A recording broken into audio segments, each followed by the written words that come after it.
This morning we're going to be starting a painting from our book Wishtree, and we're going to paint the main character red, the tree. And I want you guys, when we're painting, to think like an Impressionist artist. This is Paul Cézanne, and if you notice the colors, notice the green grass. Notice how the green grass isn't just green. Look and see what other colors you see in there. Notice the green leaves in the tree. Notice the brush strokes. Notice the lights, middles, and darks.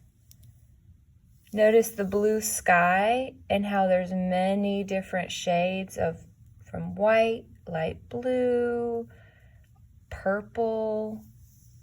Notice the tree. It's not just one solid brown. There are a lot of different colors in here. So when you're painting Red the Tree, I want you to think about how you can make some lights and darks in there, how you can show some of your brush strokes, and let's get started. Guys, we're gonna try something a little bit crazy today. This is something super fancy that only real artists do, but we're real artists, so let's try it. We are gonna do an underpainting. An underpainting is when you're gonna paint something underneath that's gonna get painted over. Some of it might show through and that will look cool. So what I'm going to do is I'm going to use this kind of crazy magenta color and I'm going to sketch Red the Tree lightly with my paint just to kind of get my composition. Composition is how everything looks on the page. And I'm even going to sketch out where I want my grass to go. I'm going to sketch out where I want Red's hollow to be. I'm going to sketch out some branches. There, simple enough. That's my underpainting, and I think it's fine. If you want to add any animals, let's just save that to the end. So let's just do our underpainting of just the tree. So now I'm going to give Mr. Brush a nice relaxing bath. La-di-da-di-da. Make sure to dab him on the lip and then dry him on the mat. And now I'm going to start with my colors for the tree. And I'm going to start by using orange, yellow, and brown because I don't want to use just brown. I want to make sure that I'm using some other colors to make this a little bit more interesting. And already, since I've got my underpainting, that is going to add a little bit more interest. So first, I'm just going to do a bunch with brown so I don't have to worry about washing my brush for a while. All right, I've got my first layer of brown, giving Mr. Brush his nice relaxing bath. La-di-da-di-da. Wipe him on the lip, dry him off on the mat, and I'm gonna go for orange. And actually, I think what I'm gonna do is I'm gonna mix a little orange, wash my brush, dry it off real well. La-di-da-di-da. You gotta be patient. I wasn't patient enough and he did not quite get clean. Okay, there we go. So now I'm going to take some of my brown, put it in with this orange, and I'm just going to mix it right here on my paper. And now I'm going to spread it around.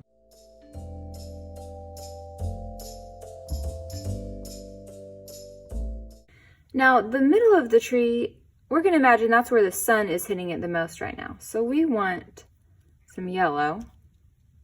And I'm going to also get some orange, and you guessed it, some more brown. After I spread this yellow around real quick before it dries and kind of try to mix in with the other. Oh, and look, I can use some of this. There's still some there. And I'm using my Impressionist brush strokes.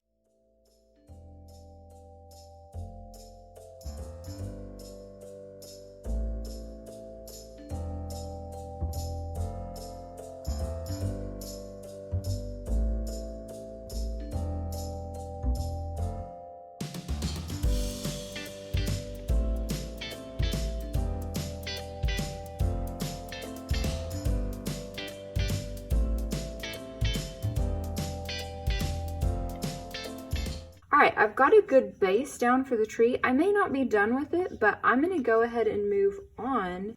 So I've got some greens, and I'm just gonna do the same thing where I'm gonna try to layer different colors by using nice brush strokes.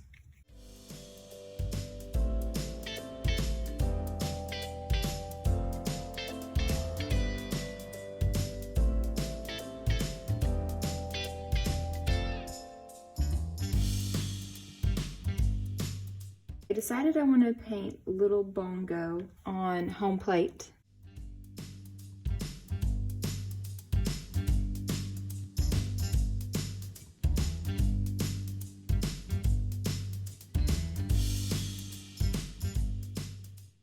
Now for my blue skies, what I'm going to do is take a little blue,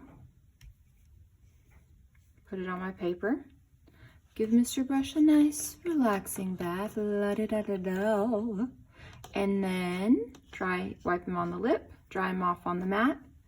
I'm going to get some white, and I'm just going to use this part like a little palette. And I'm going to spread some of this darker blue around.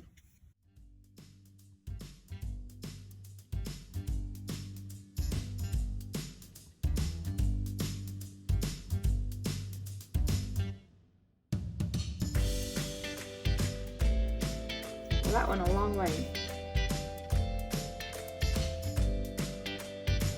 I'm going to give Mr. Brush a nice relaxing bath. And I'm just going to get a little more white. And I'm going to spread that around, and it's going to mix and make some even lighter pockets on the blue. See?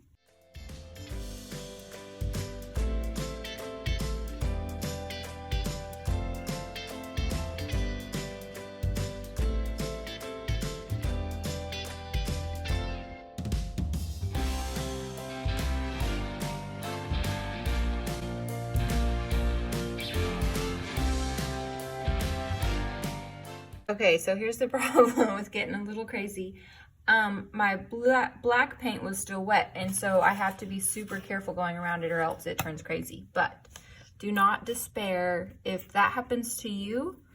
The best thing to do, honestly, is just paint somewhere else for a little while and let it dry. And then once it's dry, we can paint over it a little bit. You can see it's super important that you write your name on it before we get started because there's not a lot of room. So you can do it on the back, or if it's dry and you've already put your name on the back, it might be nice to add your artist signature to the front in the bottom corner, kind of small. And then you're going to carry this like a pizza and slide it into the drying rack.